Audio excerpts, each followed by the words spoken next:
প্রিয় সাংবাদিক বন্ধুরা, আমার সহযোদ্ধারা, আপনারা জানেন এই প্রতিবাদকে বাংলাদেশের মাটি থেকে বিতাড়িত করতে গিয়ে ছাত্র জনতার প্রায় 2000-এর মতো আমাদের বাংলাদেশের মাটিতে এই আওয়ামী প্রেসিডেন্টকে মোকাবেলা করতে গিয়ে আমাদের পুলিশকে তাড়াতে গিয়ে আমাদের ছাত্র জনতারা শহীদ হয়েছেন।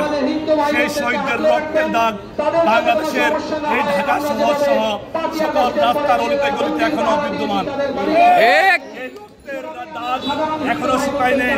সেই বাংলাদেশের সাম্য মানবতার বাংলাদেশ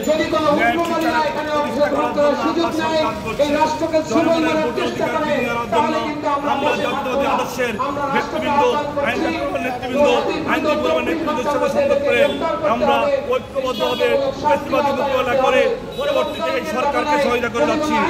কিন্তু আপনারা দেখেছেন গতকাল ইসকন সন্ত্রাসী সংগঠনের চিহ্নই নাকি আমি জানি না, ব্যক্তিকে গ্রেপ্তার করার প্রতিবাদে আদালতে যখন পালন করা হয়েছে, আদালত যখন দাবি নামঞ্জুর করেছে, সেখানে আমার ভাই, আমার সহযোদ্ধা দীর্ঘদিন তিনি রাজপথে আমাদের সাথে ছিলেন এই দেশের সার্বভৌমত্ব রক্ষা করার জন্য, গণতান্ত্রিক আন্দোলনকে সফল করার জন্য অ্যাডভোকেট সাইফুল ইসলাম আলী ভাই গতকাল এই ইসকন সন্ত্রাসী সংগঠনের নেতাকর্মীদের দ্বারা নিহত হয়েছেন।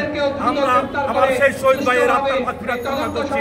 তার এই সাথে আমরা আজকের এই পবিত্র মাটি সুপ্রিম কোর্টের পক্ষ থেকে আমরা বলতে চাই, অবিলম্বে বাংলাদেশের এই ইসকন সংগঠনকে নিষিদ্ধ ঘোষণা করার জন্য আমরা হিন্দু মুসলমান আমরা সকলেই মিলে দেশের নাগরিক, এদেশের সার্বভৌমত্ব স্বাধীনতা রক্ষার জন্য হিন্দু মুসলমান বৌদ্ধ খ্রিস্টান সকলকে নিয়ে আমরা দেশ পরিচালনা করবো। কিন্তু তাই বলে যারা উগ্রবাদী আচরণ করবে, সন্ত্রাসী আচরণ করবে, তারা কখনো কোনো ধর্মের লোক হতে পারে না। সবাইকে ধন্যবাদ। অবশ্যই আমরা চাই আমার ভাইয়ের রক্তের বিচার হোক। সবাইকে ধন্যবাদ।